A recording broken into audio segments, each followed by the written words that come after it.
having things all his own way in there. He's not been able to get close consistently yet. Yeah, not to be a broken record, he just needs to bring his feet in twice. That's where, you know, the double jab right hand works nicely. And again, see another phase there. Just bring your feet in once more. That's a lovely long left hook from Jarko. Looks for it again, but misses. And he sprung into it. Squat, powerful, fresh at the weight too. Made the middleweight limit comfortably this week and said I'd rather be fresh, full, confident in my ability to take a shot, my power, my engine down the stretch.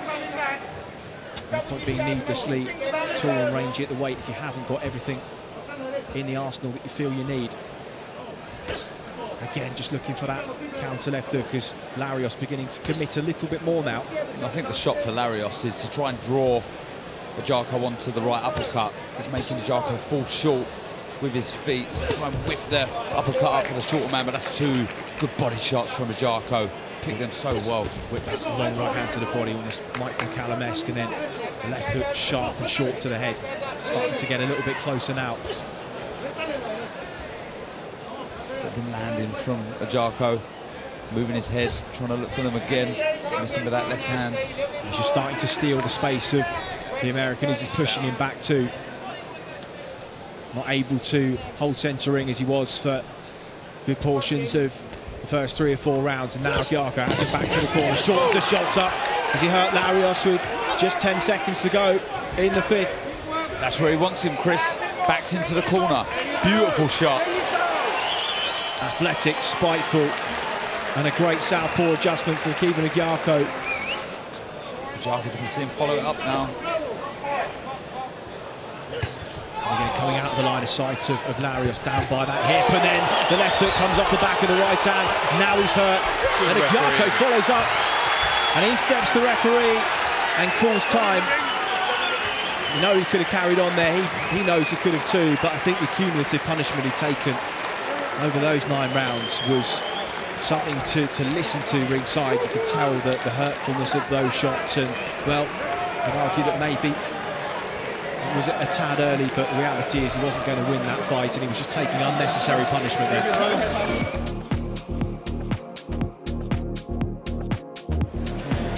Poke out that jab, draw a reaction, and come back with those blistering counters. The left hand's lovely. See him changing the levels here, throwing that lovely left backhand to the body, now mixing it up to the head. Just keeping Gomez thinking all the time, doesn't know where the shots are coming from. There's more aggression on the front foot now from Peter McGraw. It's up in the tempo with the shots. Oh, beautiful long right hand, followed by left shot. It was beautiful, well picked, well timed. And after every phase, just take that little hop out of range, makes it very hard to get a gauge of how far away or how close he is to you. Constantly giving you different looks with the hands, level change, just a look to the body. So light on his feet, sharp too, and well, about guys Lomachenko, Manny Pacquiao just took those lightning fast feet all the way through their careers, and sometimes there's too much of an emphasis in certainly British boxing that you have to be sat down on your shots all the time. You see movement like this, if you can combine that with some of the professional fundamentals, it's going to be a very interesting fighter to watch. Gomez has got to be a bit more cute than that. Massive overhand right. Someone with the quality of Peter McGraw will see that coming. He's lucky he didn't get counted. He just fell right over his front foot. But again, nice 1-2 for Peter McGraw. Nice sharp hands. So the concentration, looking in the eyes of Gomez, trying to see any chinks in the armour of Gomez. Yeah, there is a distinct level between them at present, and McGraw, well, seeing everything coming almost in slow motion. Pace that he's used to fighting at here, lands that left hand with ease. Again, aggressive foot feints, just trying to drive Gomez back onto his heels. Just needs to go again, nice 1-2. Just close that gap, let the shots go once more. Credit to Gomez, he's taking the shots well, he's moving his head, jerky sort of style.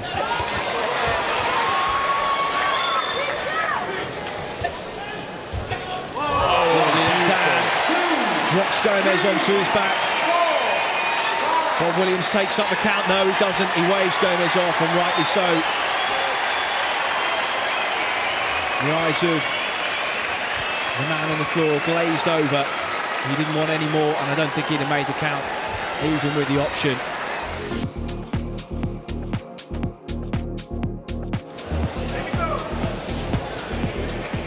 Chatrian moving an awful lot to his left, walking onto the right hand of Joe Cordina. Needs to mix up, vary the movement on his feet.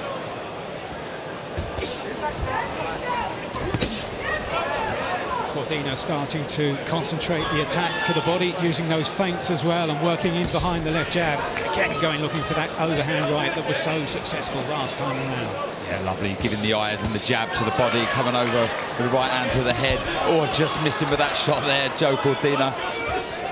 Good variation, he's changing the level so well. Making Chatrian think, doesn't know where the shots are coming from. Again, he's moving to his left. Got to watch out, we've seen Joe looking for that right hand already. So he's moving right onto it, Chatrian.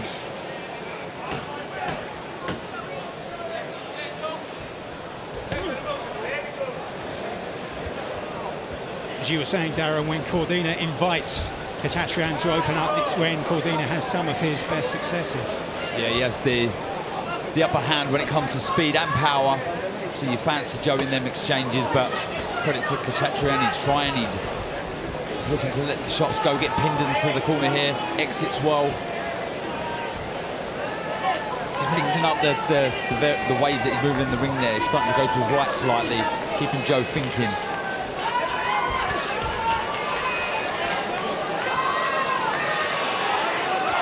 Chatrian trying the Billy Joe Saunders' David Lemieux staring out of the ring, but Cordina unfussed. The bodywork's been good. So impressed though with the movement of Chatrian. The jab from Cordina slows down the Belgian's movements, and now he tries to follow up. But in the early stages, the Belgian was moving only to his left as he's doing here, but he's been switching it up since the third and fourth rounds. Got to try and look for that right hand over there, the jab of Chatrian, Joe. Just missing with the left hook there. Got to try and draw out that lead, some more feints. Try and get Chatrian to lead off, who's just looking to sort of counter Cordina as opposed to be first. On the outside, Cordina, I think was trying to look for the left hook, didn't let the shot go. Chatrian's been busy in this round, letting his hands go, opting to hold his feet a bit more. You see him holding them, standing in the centre of the ring. With half a minute to go, Darrow, you wonder what sort of contest this might have been had Chatrian held his ground. Working away again though, Cordina on the inside. Good exchange there in keeping with the pattern and the manner of the entire contest. And still Chatrian trying that right hand over the top. Finishes the exchange by landing the left hook. Takes a right hand from Cordina to reply. Lively last few seconds of the contest here. A real test for Cordina from start to finish as Chatrian is still firing away.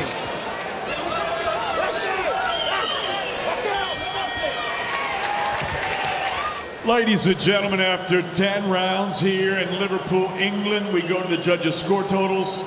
Pavel Cardini, 100-90. John Latham and Jean-Robert Lane both scored the bout 98-92. All three for your winner by unanimous decision. And the new WBA Continental Super Featherweight Champion, Joe, the Welsh Wizard,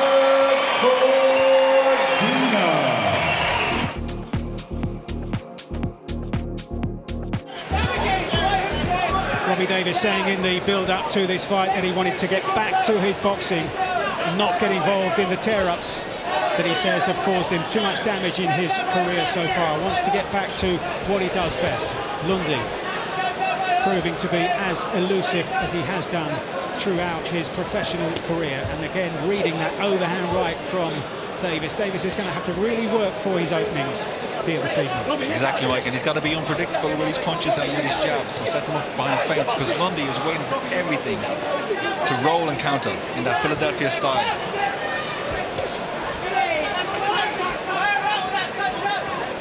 At this stage, with 40-plus fights on his professional log, there won't be too much that hasn't seen. And there's a brilliant right hand from Robbie Davis Jr. towards the end of the opening round. Will Lundy be able to hang on A brilliant pinpoint right hand from Robbie Davies Jr. And in his excitement, his desperation to finish it, he too loses his footing, and the bell comes for Hank Lundy, who makes his way back to the corner on unsteady legs, no question about it. Massive right hand. Came out of nothing. There you go. Nice right hand again from Davies, and the right leg of Lundy just swung around. He's still very, very unsteady. Good right hand to the body from Davies. As Andy was saying, switching up the attack, and Lundy is looking for sanctuary here. He's looking for an escape route. It's another right hand, and Lundy's in big trouble here. Falls through the ropes. The referee takes up the count here, and will he allow him 20 seconds having fallen out of the ring? Lundy now is failing to beat the count. Marcus McDonald has seen enough, and that is a statement victory for Robbie Davies Jr. And look at the emotion. Look at what this means to Robbie Davies Jr.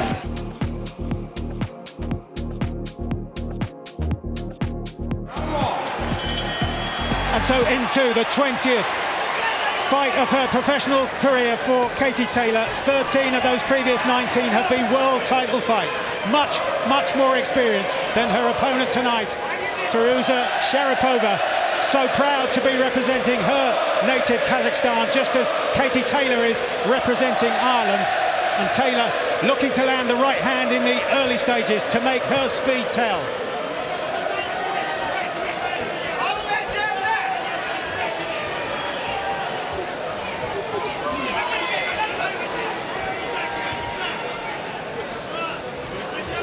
Sharipova trying to get to work behind the left-hand jab, flicking it towards the chin and then varying the trajectory, going down to the body, landing one to the body of Taylor. Taylor responds in kind with a very similar shot. The difference in speed, Mike. It's the first thing you notice here. So we're heading towards the halfway stage of what's becoming a fascinating contest here, and Katie Taylor is really having to think, really having to work for her successes here against 27-year-old Firuza Sharipova of Kazakhstan, who during the week has spoken of her affection for Katie Taylor and has often been doe-eyed in looking at Katie Taylor at the various set-piece events, the press conference and the weigh-in, but showing here that although she's got respect, she's a long way from being overawed.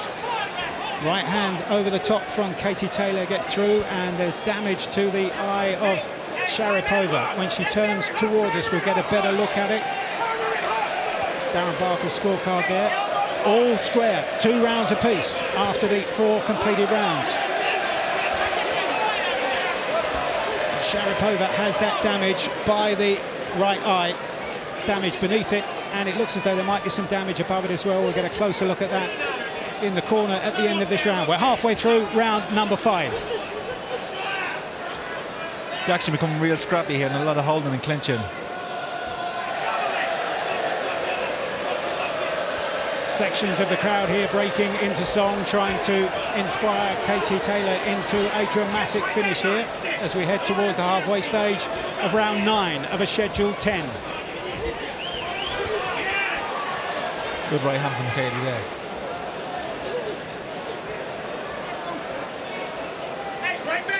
But any chance of a follow-up smothered by Sharipova on the inside. Another left hand lands from Taylor.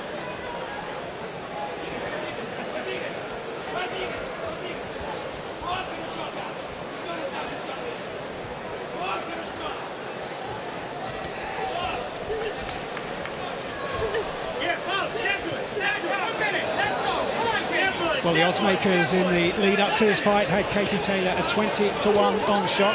You could get 10-1 against Firuza Sharipova, but at times it's been much, much closer than that, and the corner have done good work on that damage that appeared much earlier on the right eye of the challenger. As Taylor tries to find the room to work away on the inside, but much more effective for much of this round so far, with half a minute to go, has been Sharipova. And a good right hand on the inside from Sharipova. This has been a good left hook from finish. Katie. Katie Taylor finds room for the left hook, just steps back. And again, another left hook from Katie Taylor. The best shot of that particular exchange. Great finish to the fight, Mike. Great finish to the fight. Sharapova with a right hand over the top. And Katie Taylor again tries to step back. Brilliant finish to the contest for 4 versions of the world lightweight title. And Firuza Sharapova, out of shot, believes that she's done enough.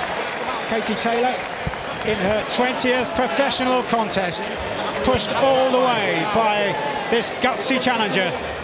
Ladies and gentlemen, after 10 rounds here in Liverpool, England, we go to the judges' score totals, and they read as follows. Marcus McDonald, 98-92. Jean-Robert Lane, 97-92. Pavel Cardini, 96-93. All 3 for your winner by unanimous decision. And still, the undisputed lightweight champion of the world, Katie Taylor.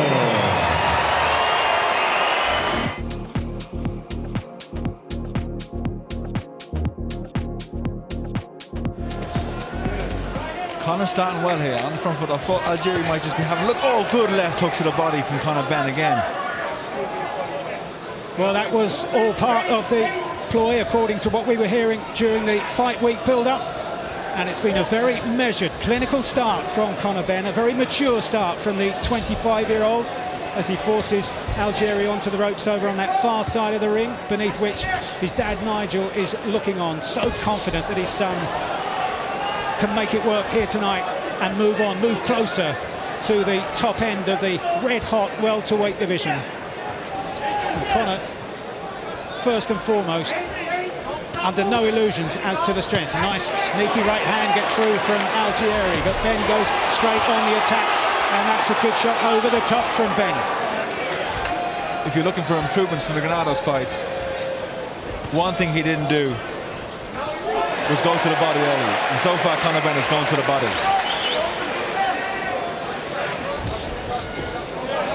Minute to go in round 2.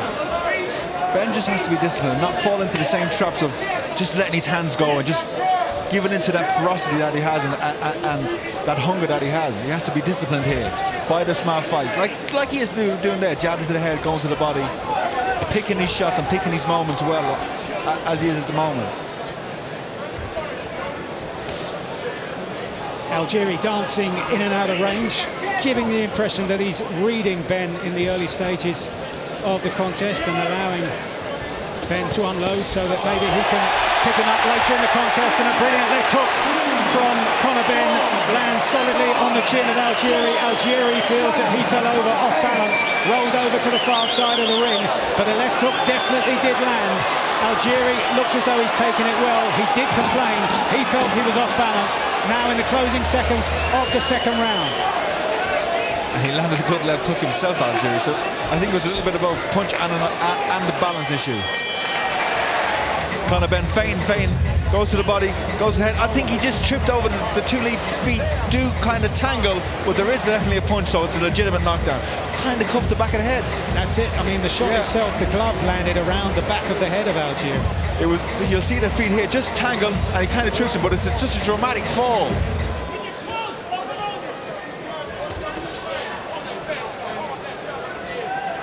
Very impressive body punch from Conor Benn tonight.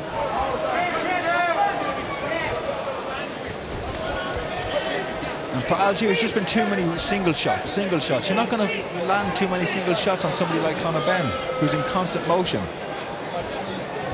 And Benn as well is very watchful, seeing the punches coming, sliding inside the jab there, Andy, whipping in the shot to the body.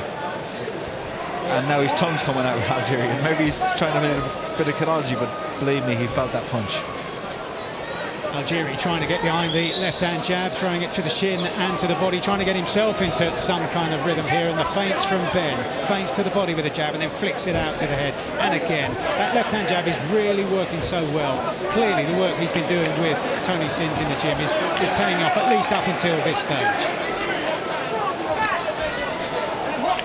It's been a phenomenal rise. Oh, good 1-2, and he's down! Left-right combination, and it is all over in an instant. He was waiting for the opportunity. He picked his opportunity. The left jab, the right hand over the top. Bob Williams, the referee, counts out the stricken Chris Algieri. He wanted a statement victory. He's got a statement victory, and Conor Benn has produced the performance of his career. Nigel Benn just coming down shouting to us, he's worked hard for this, and it showed tonight. There it is, feint 1-2, straight down the pipe, and in good faith to Conor Benn, he didn't punch him when he was going down. Look, feint 1-2, what a punch. What a highlight reel knockout that is. And he was just about to land a follow-up shot, but saw Algieri falling at his feet, and that was a mightily impressive finish. One of the finishes of 2021 so far from Conor Benn.